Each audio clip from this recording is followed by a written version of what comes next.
Welcome to the Paper Boats podcast. My name's Ian Grosz. I'm a researcher and writer, and like many people, I'm concerned about our deepening environmental crises. In each episode of this podcast, I'll be meeting with a different writer from the Paper Boats collective. We'll discuss their work and the issues that they write about. Paper Boats are a group of writers from across Scotland and beyond, inspired by Kathleen Jamie's poetic response to COP26.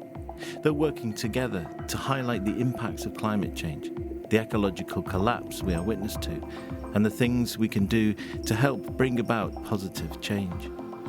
If you're concerned about climate change, want to delve further into the issues surrounding it, and like great writing, follow and subscribe to the Paper Boats podcast to hear from a host of fantastic nature writers.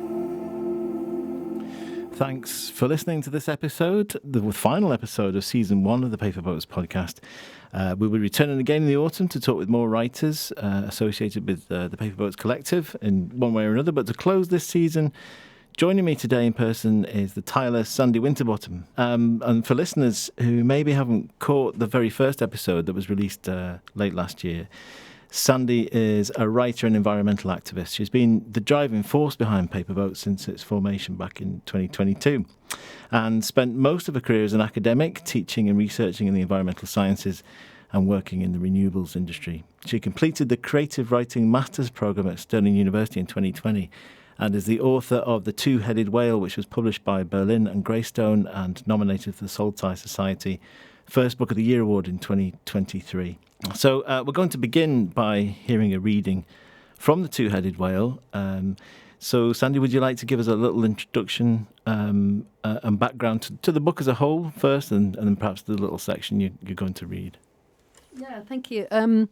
So the book came out of a trip that I did down to Antarctica in 2016, and I was sailing on a tall ship as a guest crew, paying passenger, and I think like lots of people I went off to visit this beautiful, clean, pristine Antarctica that we'd all heard about and seen in David Attenborough films, and that's kind of what I was expecting to see. And this particular bit that I'm going to read is taken from what I found when we landed in South Georgia, which was one of the first places that we came to, and it was a bit of an eye-opener into what we found there. Leith Harbour whaling station lay heaped on the tide line like a rack of seaweed.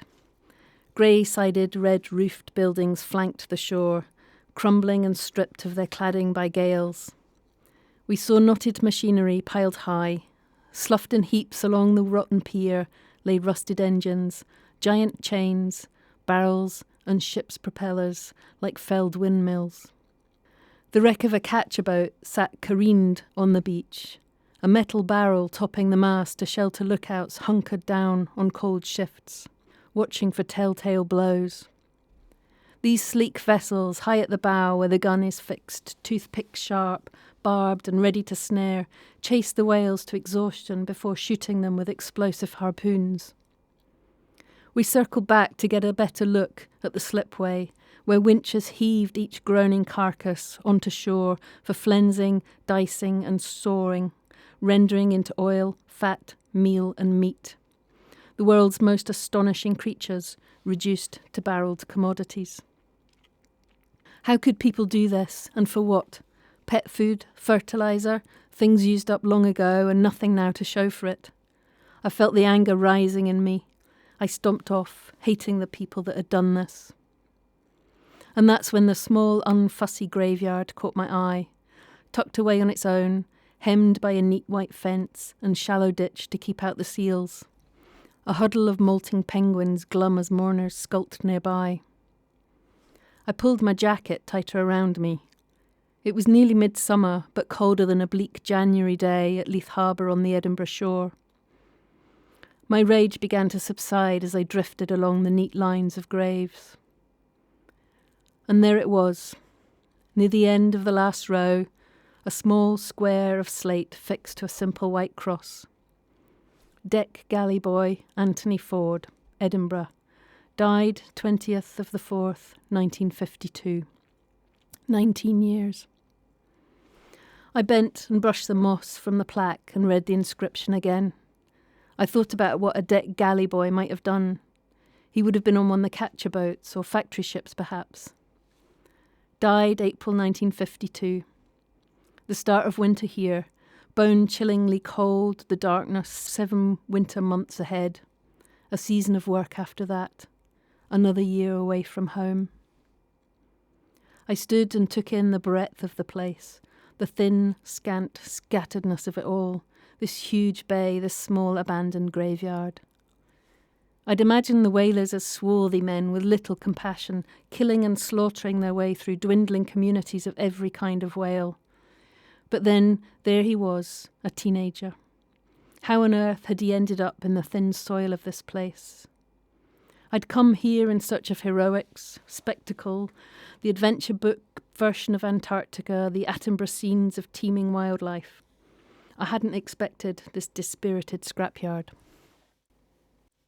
It's a really powerful reading, Sandy, and it doesn't spur the reader right from the opening with the description of the harpoons that we used, explosive harpoons, the dicing and sawing and rendering into oil and fat. It really confronts the reader straight away with the reality of it. But what's remarkable, I think, in this reading and also the book as a whole, for me anyway, is the amazing sensitivity I think that you show the whalers, and particularly the experience of Anthony Ford, who, for people who aren't familiar with the book, you go on to uncover his story and bring him back to life. And that sensitivity, I just wondered, as someone who's worked in the renewables industry and then you're an environmental activist as well, how were you able to sort of bridge that gap between the rage that you articulate in that piece and the experience of the whalers and feel that sympathy and empathy for them? Mm-hmm. I think the reason I wanted to choose that bit of reading, because that really was the turning point for me when it's really easy to hate people for what they do.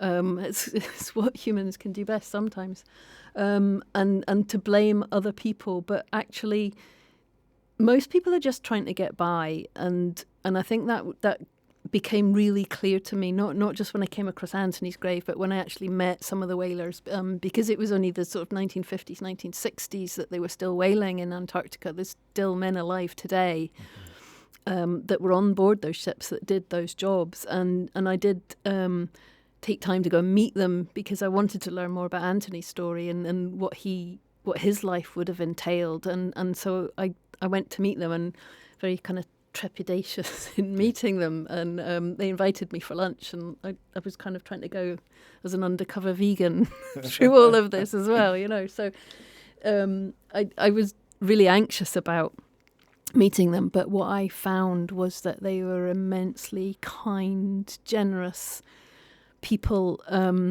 very kind and generous with their time and their stories. And these men went to sea when they were 14, 15, 16 years old, and most of them, this was kind of post-war Britain when there was a lot of poverty anyway, and many of them had lost their fathers in the war, and many of them were the breadwinners for the family. So they went on to they went out to sea to really support their families. They became the breadwinners and came back, with money to show for what they'd done, but and lots of huge stories, like fishermen stories the size of whales, So it's so entertaining to listen to. But actually, when I scratched beneath the surface a wee bit and just got to the nub of some of the things that they had to do, there was a lot of sadness, a lot of regret, a lot of guilt as well among them.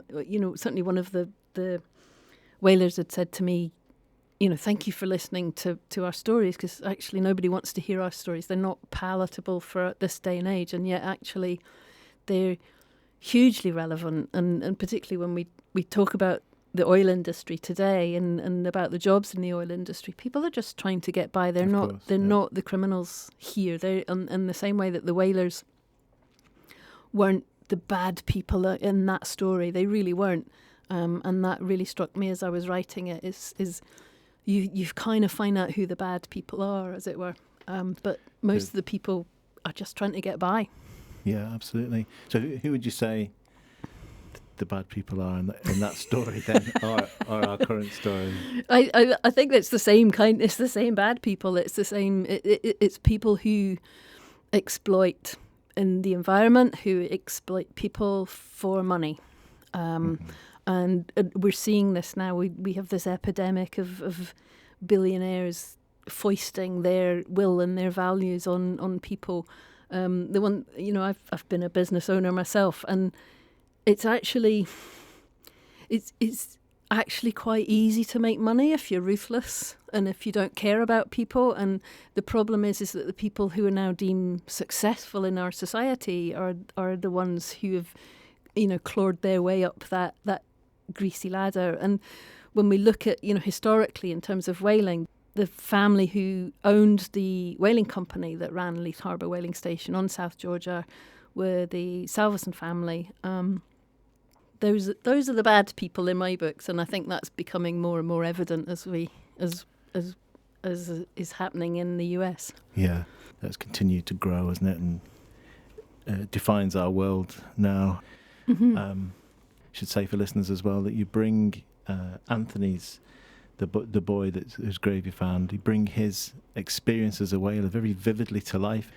It's like you're there because you use the second person as well. You use the second person address, and it really brings the reader into Anthony's story. Was it by talking to the whalers mostly that you managed to sort of reimagine that detail? Yeah, it's really interesting because the book is partly fact. It's partly about my journey in Antarctica and what I found there, and then the other thread follows Anthony's story. So I went back and researched his life, or as much of his life as I was able to fathom, and then there wasn't a huge record of his whaling career, but I did speak to a lot of the other whalers who'd sailed on the same ships at the same time as Anthony, and also done a lot of reading. And so all the stories in Anthony's thread, they're all true stories. They might not necessarily have been the true story about his experience, but all those stories happened. So there was one of the things was that the young lads were very ill prepared to be going to sea, and I think one of them, quite often they would be given coats by the family, very unsuitable kind of coats for going to the Antarctic in. And so one of the whalers was telling me that his mum had bought him this big rubber coat and he'd thrown it overboard. So that story transmuted into one of Anthony's stories.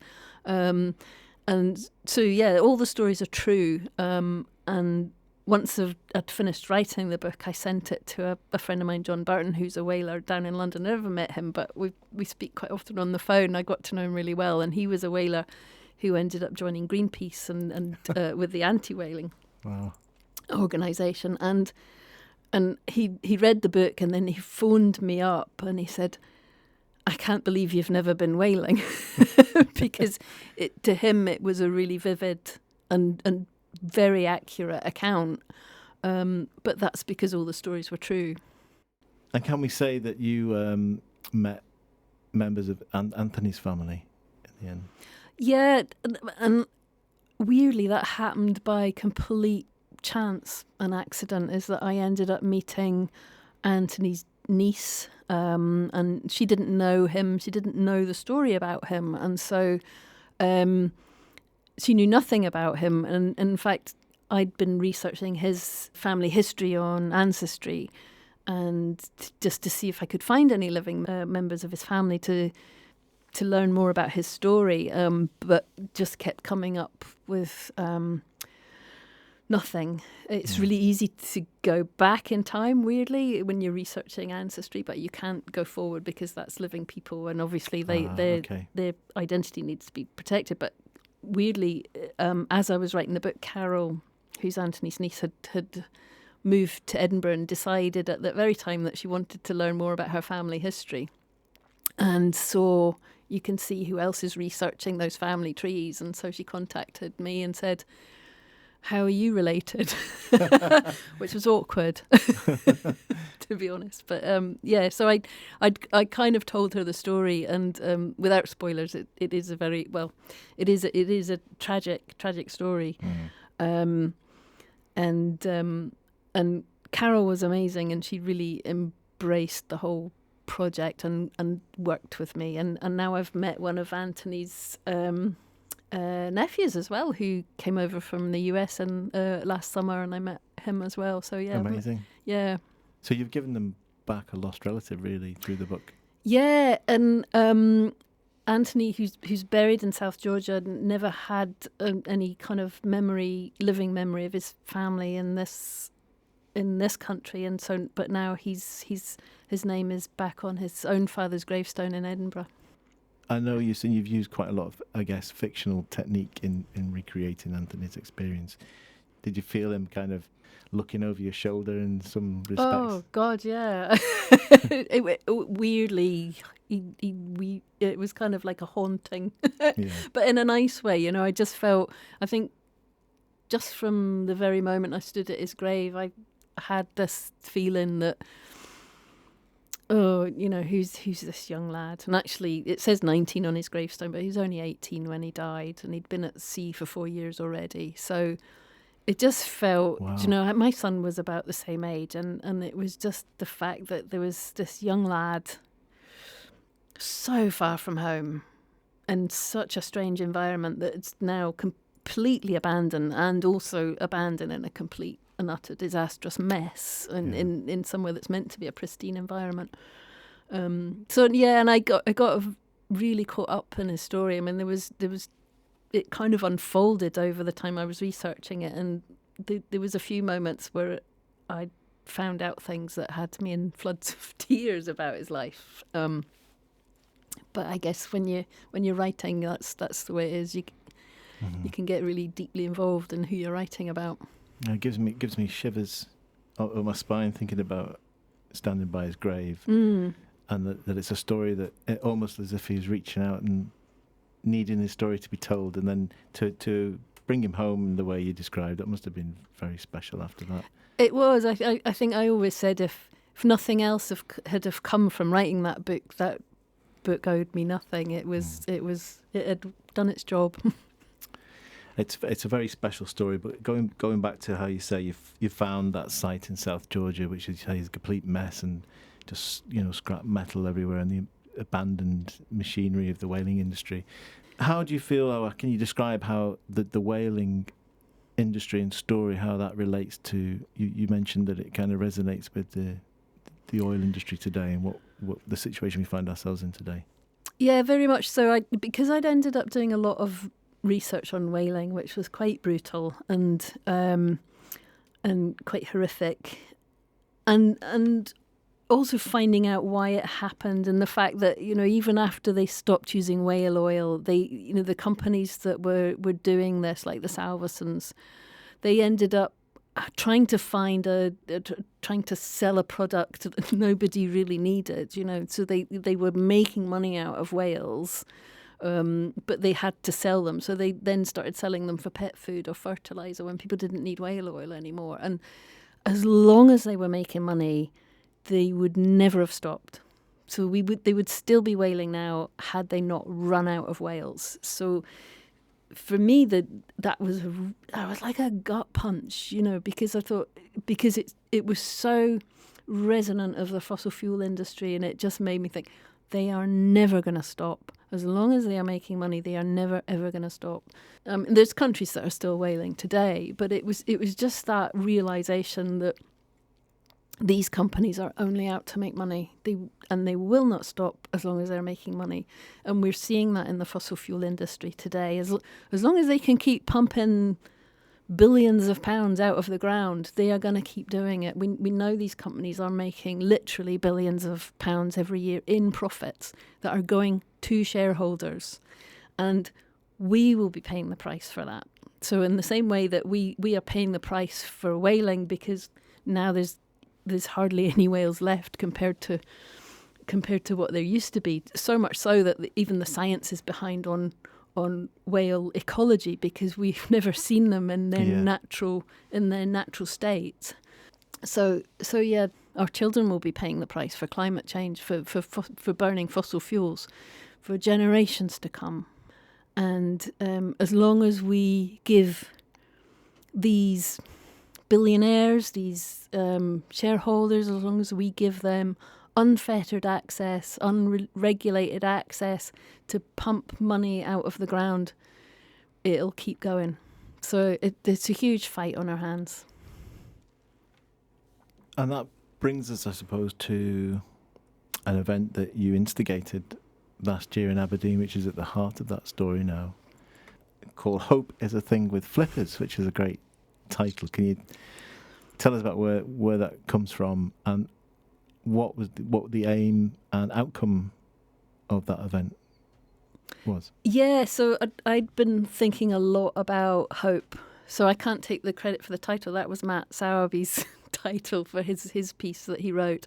But I've been thinking a lot about hope, and it's probably one of the most abused words in our language. And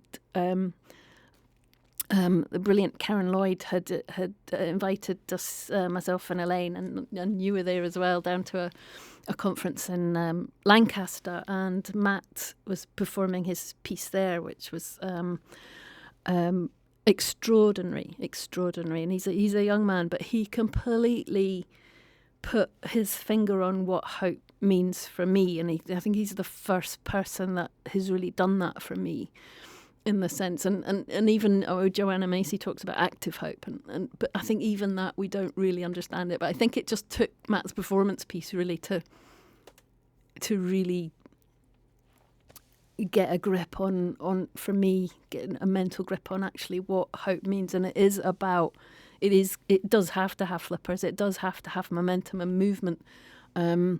And so anyway, I saw this performance, and I was really blown away by it, and I wanted to get him up to Scotland just to do that piece, because it was just so exciting. We got a bit of money from Creative Carbon Scotland to do this, and so we curated this event around that. And so I wanted to showcase some of Scotland's best activists, because they're smart, they're clever, they're motivated, and they work as an organisation. They are organised. And I wanted to bring those together with communicators, so writers, broadcasters, people who didn't necessarily come across activists in their daily life or had no link with activists, to show actually what hope does mean. And it does mean endless Zoom calls, endless work that goes into activism. We held the event in the Maritime Museum in Aberdeen, principally because it's wall-to-wall oil, and the narrative is very, very well controlled by the oil industry in that museum. And the room that we were in was sponsored originally by Maersk, who are now part of Total, who are involved in East African crude oil pipeline. So these are companies like Total. These are companies that are on our high streets, in our business parks, in our operating as benign influences. Benign businesses. And actually, it's very well documented that the East African crude oil pipeline is displacing people. They're not getting paid properly. This has all been done by governments, but it's the money behind it that's driving these things. So it was really, the idea was to kind of whip that mask away from these companies that have brilliant media and advertising and glossy brochures and logos. There's a lot of obvious passion and knowledge behind what you've just been talking about. What did you hope would come from the Hope is a Thing with Flippers event? Sorry. Yeah, do you know, it's one of those things that I'd had no preconceived outcome of it. All I wanted to do was put certain people in a room together and talk. And the second part of the event was about getting people to reimagine the museum as they wanted it to be in the future. And we had this photographer there, and actually it's the most extraordinary record of hope is the look on people's faces when they were imagining, okay, Stop Rosebanks 1, ECOP's been stopped, what next? What do you want to see?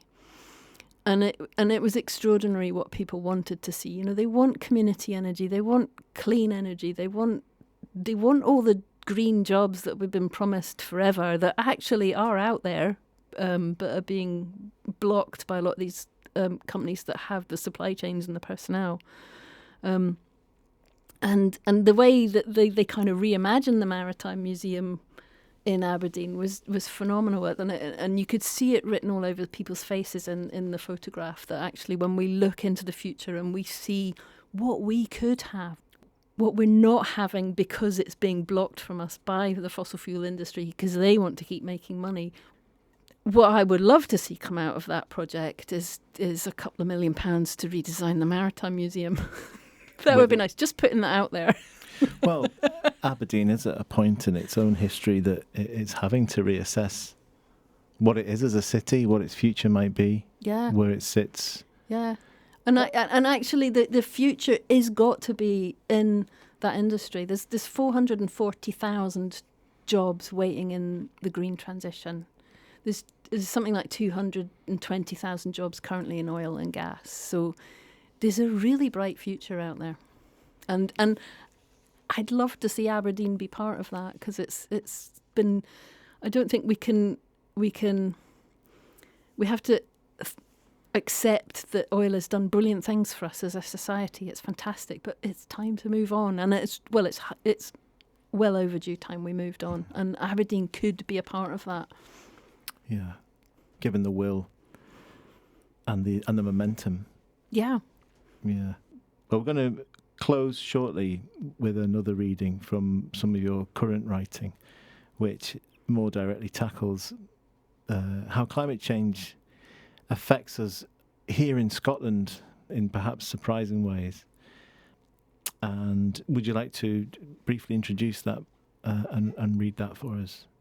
Yeah, and this kind of came out when I came back from Antarctica. In fact, before I'd even come back from Antarctica, one of the things that really kind of stuck with me was that a lot of the people I was travelling with were already thinking about the next trip, the next place to go, the next thing on the list. And as somebody who's kind of been really greedy with travel most of my life, my family have all lived abroad. I've lived abroad a lot, so I've done a lot of travelling. And when I came back, I started to explore this idea of stillness, this idea of being content where I was. And I was really there's a brilliant book called by Pico Iyer about the art of stillness that really kind of moved me. It's just a very short book, and I started to think a lot about being still in my landscape, being content and still, and going deeper rather than further away. So I've been doing that for several years now, and one of the things that's become apparent with that is actually when you really deeply embedded in a landscape like that, then you start to realise, or I've started to realise how the climate is changing, and actually how worrying it is even in Scotland, and actually how terrifying it can be in Scotland, as we've learnt recently. And that's what this piece is all about. So this was recently published in the Scotsman. Where we live near Kinross, we're surrounded by non-native Sitka woods that have been repeatedly trashed by winter storms. Most recently, January's ferocious storm Eowyn.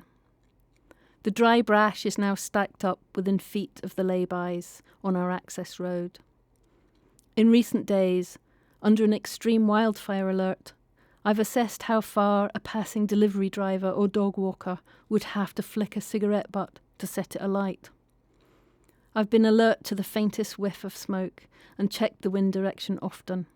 I know our escape routes.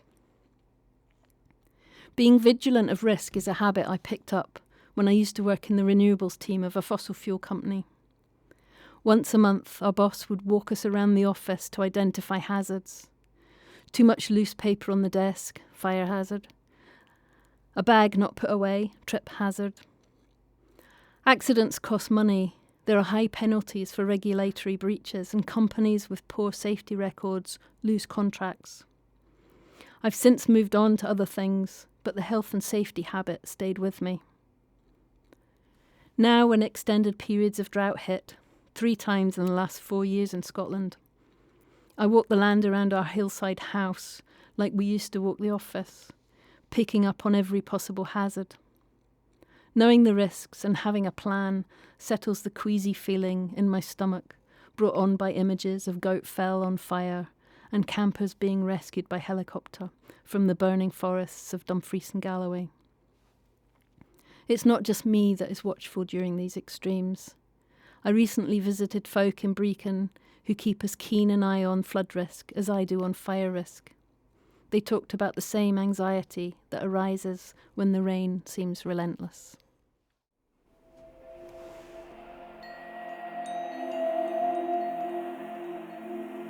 I heard the beautiful promises, and sure, I'm a river, but I can take a side. From this day I'd rather keep afloat like wee folded paper boats, the hopes of the young folk chanting at my bank, fear in their spring bright eyes. So hear this, fail them and I will rise. Paper Boats supports Global Justice Now and the Scottish Rewilding Alliance. To learn more about their campaigns and Paper Boats writers, go to paperboats.org.